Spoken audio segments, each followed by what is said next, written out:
Now you can get Talk 1470 WNN on 95.3 FM too.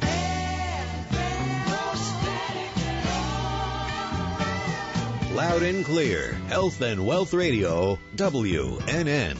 Talk 1470 is WWNN Pompano Beach and 95.3 FM, W237BD Boca Raton. The Health and Wealth Radio Network, 1470 AM and 95.3 FM. The Health and Wealth Radio Network. Don't miss Lisa Macy with The Justice Hour, Tuesdays at 1 p.m. and Saturdays at 3 p.m. WNN. A bad back, heartburn, low libido, stiff joints, not sleeping well, got allergies, need to lose weight? If you want to feel better, please tune into my Health Talk show, Sunday mornings at 10, the Dr. Bob Martin Show, on Talk 1470 WNN. Avoid probate with a revocable living trust. $350 for single people, $450 for married couples. When you complete your trust with attorney Barry Siegel, he will give you a $100 gift certificate to Tavolino Italian Restaurant in Coral Springs. The Siegel Law Group, with 9 offices in South Florida, including Boca Raton, Plantation, and Coral Springs. Call 1-855-FLA-3782. This is Talk 1470. Talk 1470. WNN. Are you thinking about getting your GED diploma? Well, here at the GED Pep Talk Center, we've got a number of pep talks that can motivate you. Sometimes things don't always turn out the way you want them to. You know that feeling? People look at you and don't believe in you. You want some gentle encouragement. Then you're on your way to your GED diploma and a better life. But I know they're probably just a little bit nervous. You can find it in yourself to take that first step. You can improve your future. You can do this. I know you can. You need to start pushing yourself. Now get your game face on and take the first step towards a better life. Hurry up. Don't make me repeat myself. Whatever level of motivation you need to get your GED diploma, we've got a pep talk that's right for you.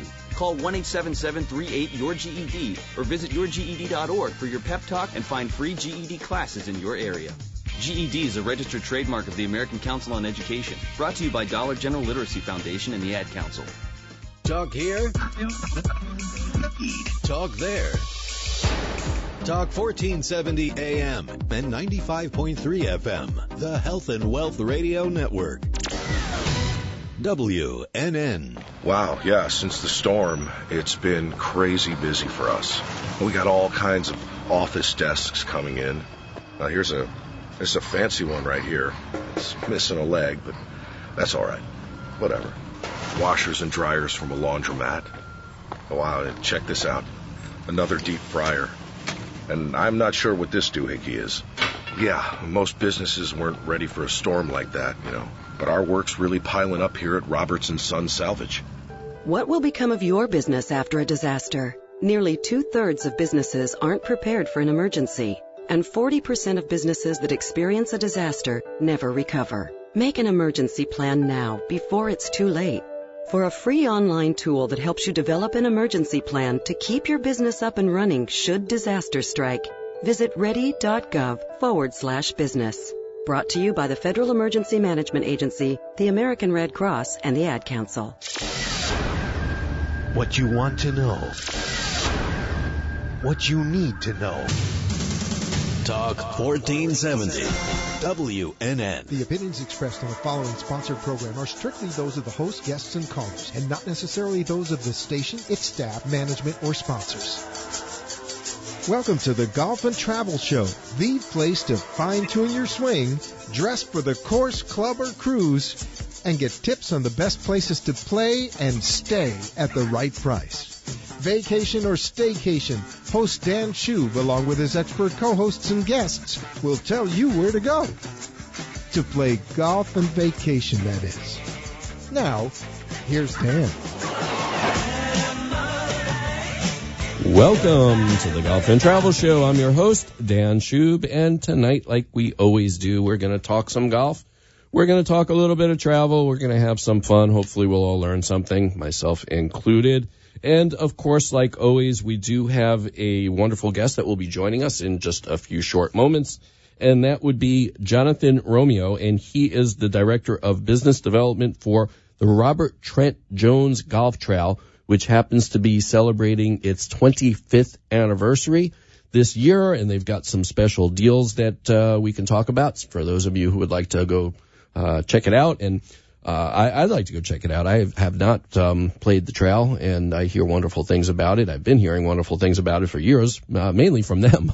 But that's okay. They're a good source, and it's been such a success that many other states, including Florida, have their own trails, so to speak. This way of marketing a whole bunch of golf courses together throughout a state as opposed to just one resort or one city or area. So it's a unique concept that they started. That's not as unique as it used to be, but they perhaps have done it the first and the best. So we'll be hearing a little bit more about that.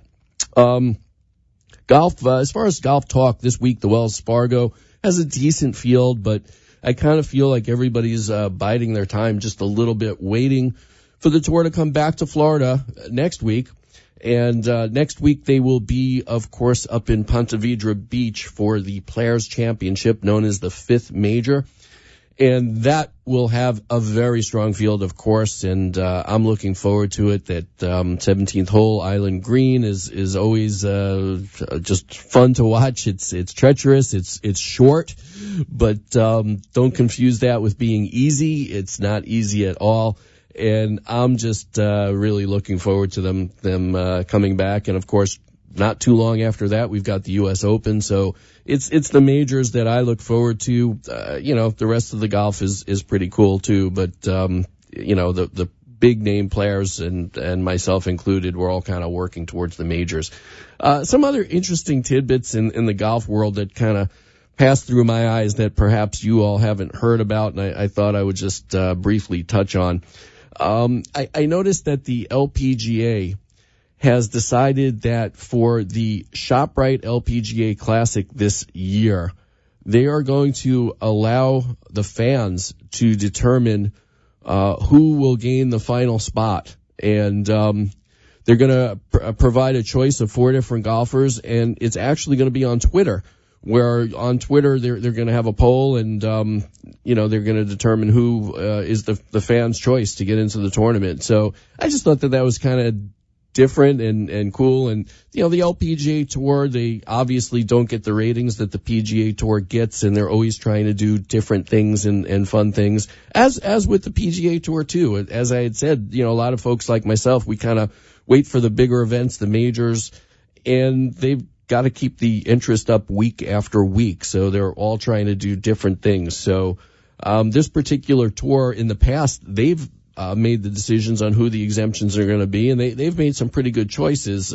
Folks like Lexi Thompson and Paula Kramer early on in their careers were giving exemptions to play in this event. So I just think that it's cool. So kudos to the LPGA Tour for being creative and trying new things.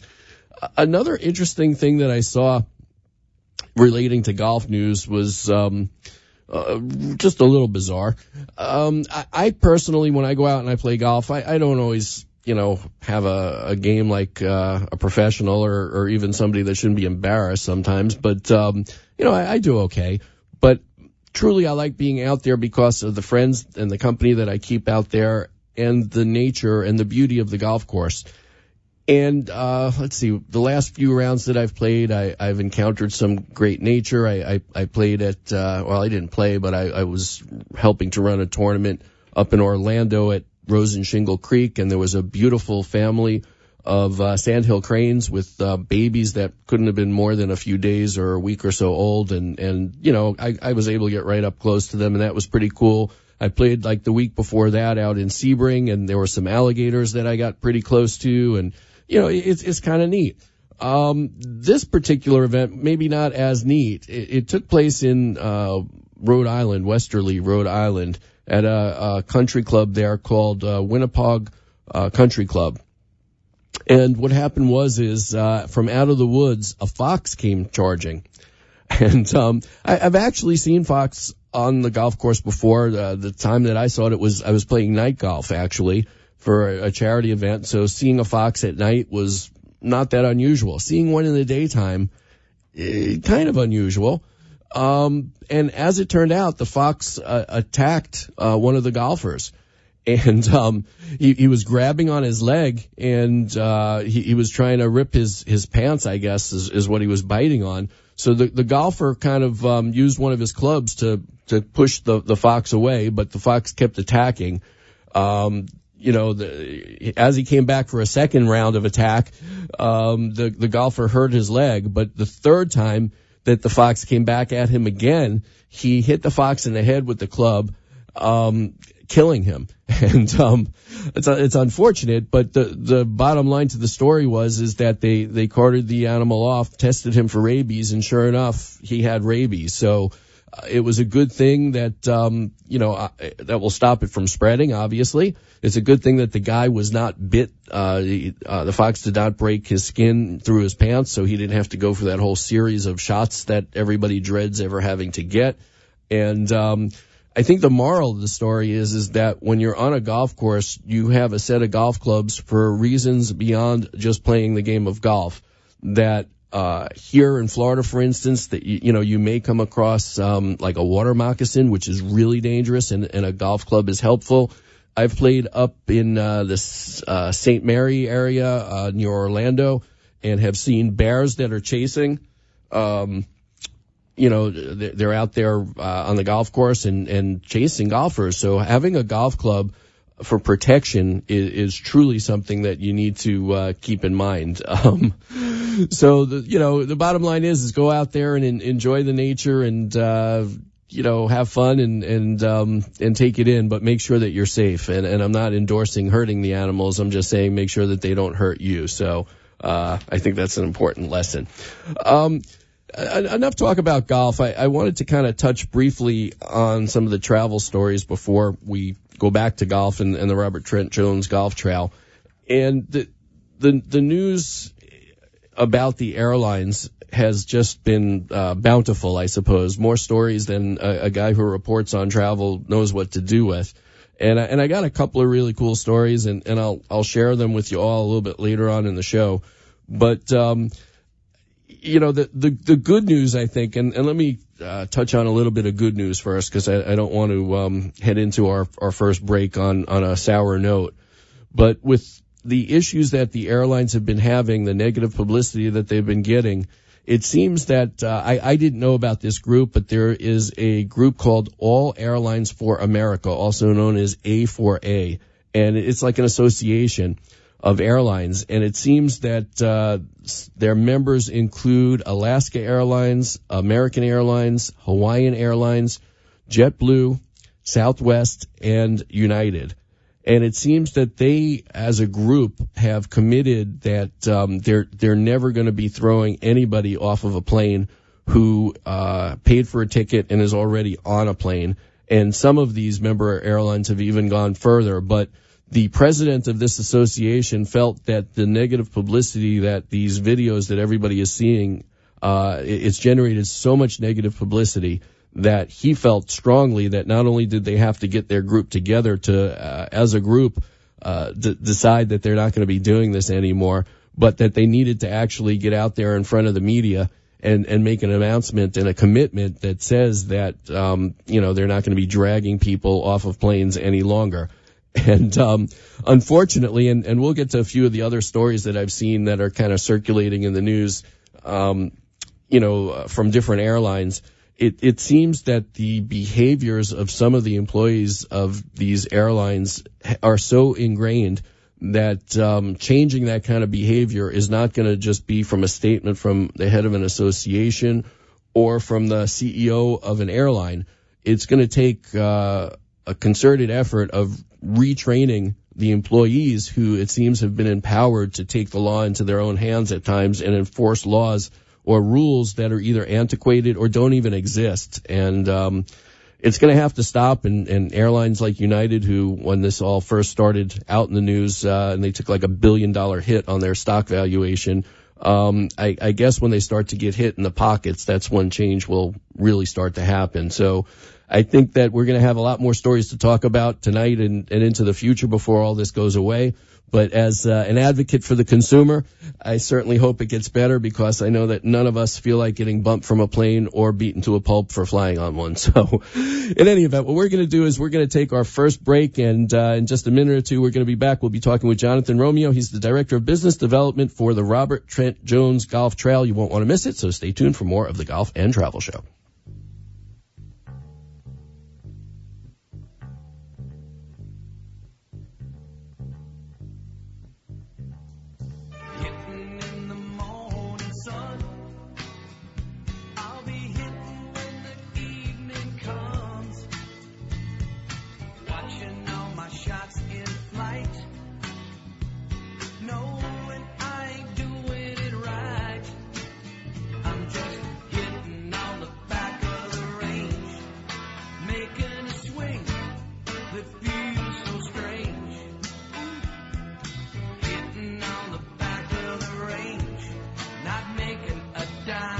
And we are back. And if your business needs industrial workers, or if you're looking for work, you got to call Labor Finders. Labor Finders places for temporary or temporary to hire opportunities for skilled, semi-skilled, or general labor positions such as plumbers, electricians, concrete workers, forklift operators, hospitality, office clerical, and so much more. Labor Finders has almost 200 offices nationwide. Near here in Boca Raton, they have offices in Homestead, Miami, Fort Lauderdale, West Palm Beach, and in Jupiter. So if you need legal, insured workers, or if you're looking for work, call Labor Finders toll-free at 800-864-7749. That's 800-864-7749, or just visit laborfinders.com.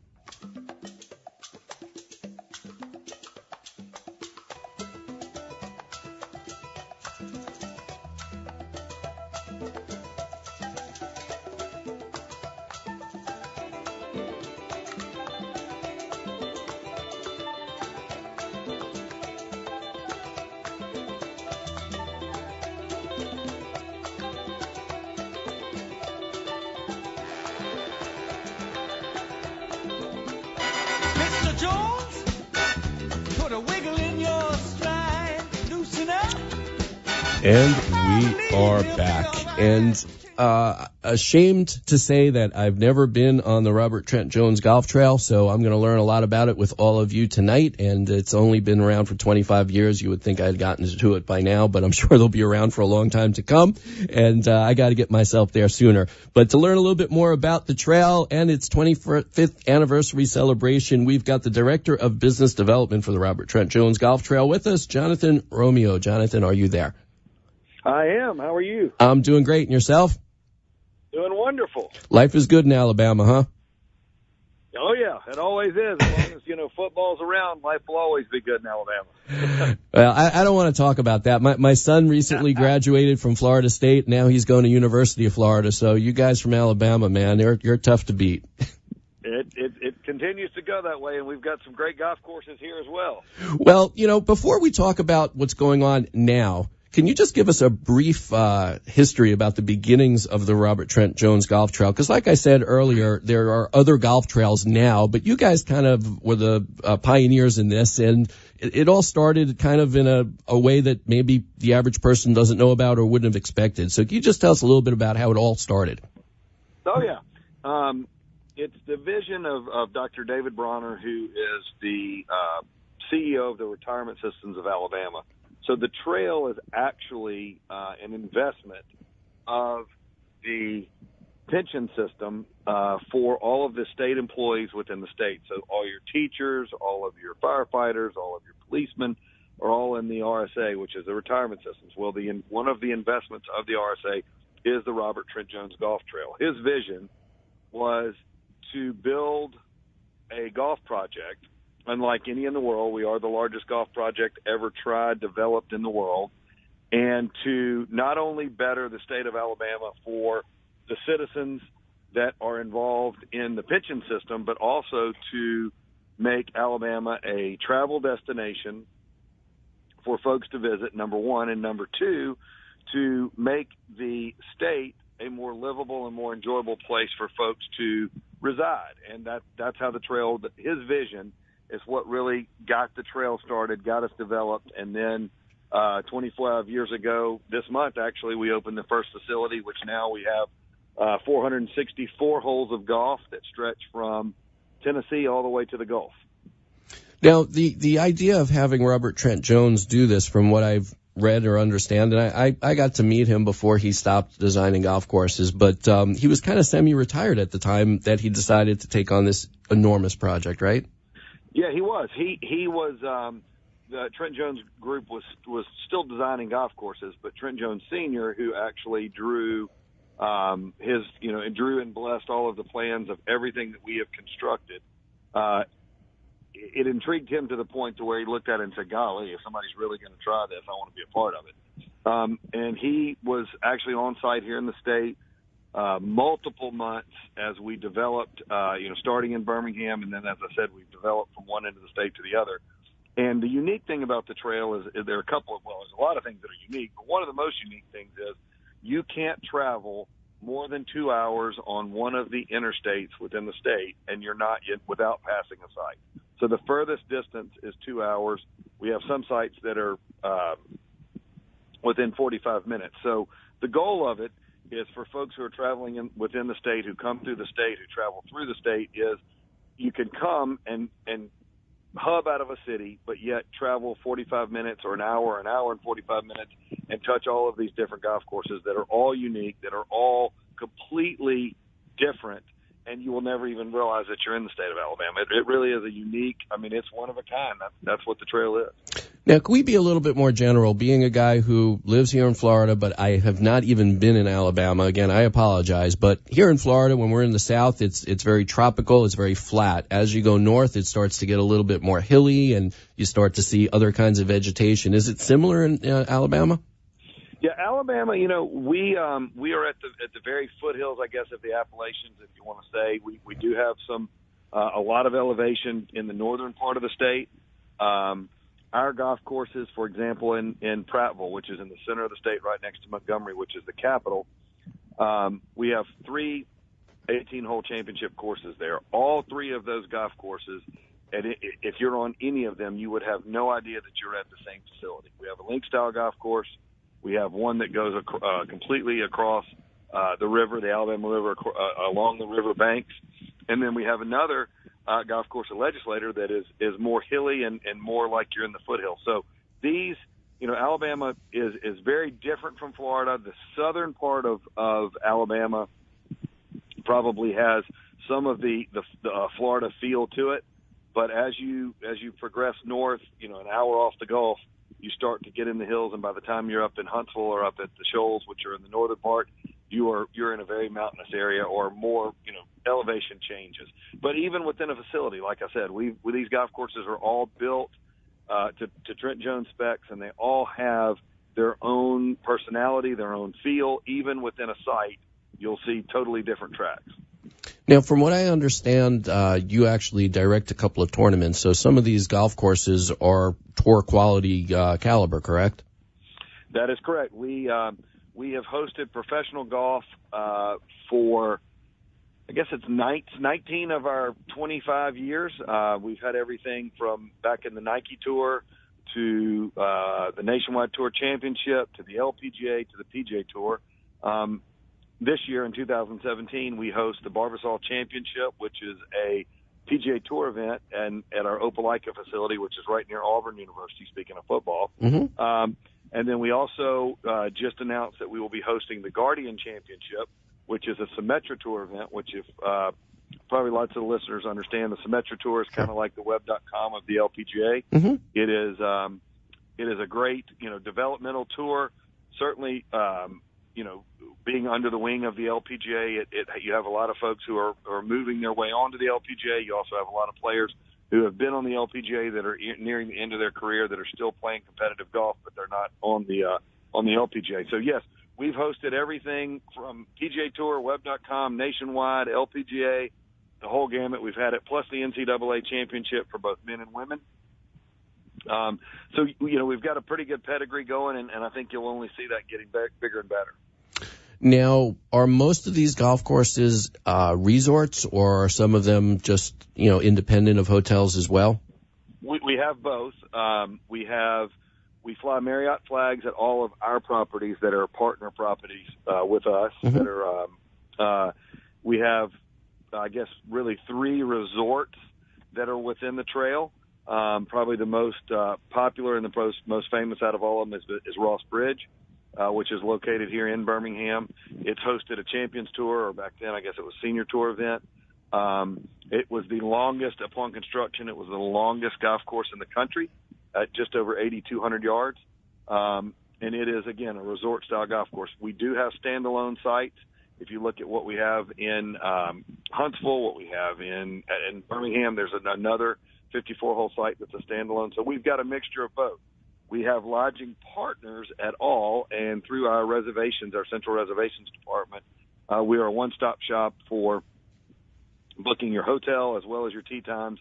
Everything can be done all through our reservations department or online. So it's a unique piece of the business that continues to grow as well. Now, in spite of the fact that these are high-caliber championship golf courses, you try and keep the prices moderate, correct? Absolutely. We are the most affordable. Golf Digest, the New York Times.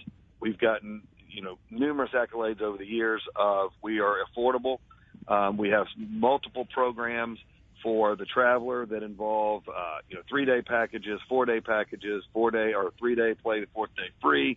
Our tee times, including carts per player, range anywhere from $60 a player all the way up to $85 a player, depending on season. And then some of the resort courses get on up into the $100, $150 range. But everything, our goal is to make it affordable, to make golf a family game. And one of the ways that you make it a family game and a couple's game is to keep your prices affordable and offer a good product and good services. That's what we do. And speaking of affordable, I see that you have a special for the 25th anniversary where on certain golf courses, certain days, players can actually come out and play for only $25, correct? That is correct. In celebration of the silver anniversary, depending on which site it is and which day we are celebrating their 25th anniversary, the green fees, including card, are $25. And we run a lot of specials, a lot of web specials and things like that go along. But the 25th is special. I mean, being in business in the golf business, 5 years is special. You've made it 25, you're doing something right. And we continue to grow. Like I said, we're growing tourism in the state of Alabama. We play just over 550,000 rounds a year. It's a lot of golf. And when you look at how the trail has impacted, as I told you, part of the vision of David Bronner at the beginning of this was to increase the image of the state of Alabama and to increase tourism.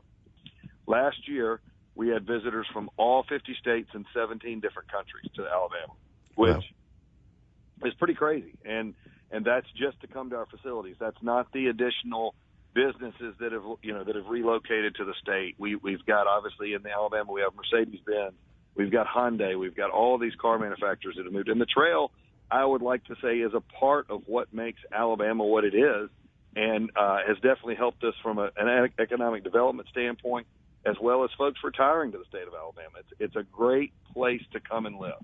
Now, I've heard Birmingham has turned into like a foodie city. Is that true? There's a lot of good restaurants. It is. We've got, I think we have, 4 or 5 Frank Beard awarded chefs that are here in Birmingham.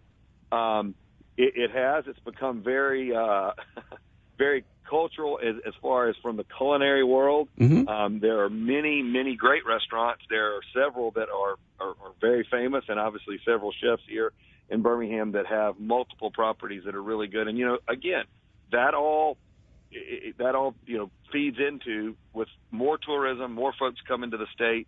There you go. The word has traveled as far as what culinary art we have here in Birmingham. And in fact, several of our cities have continued to grow. If you look at what was in Prattville, Alabama, like I said, before Capitol Hill was built, was a 2-lane road basically. And now you're in a 4-lane thoroughfare. You've got every shop and every retailer you could imagine that's there, including Bass Pro Shops. And all of that stems from, again, the economic engine that the trail hopefully is helping to feed.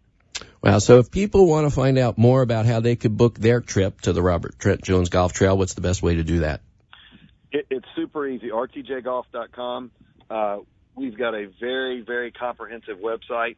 It goes and explains each site. A lot of what I've discussed is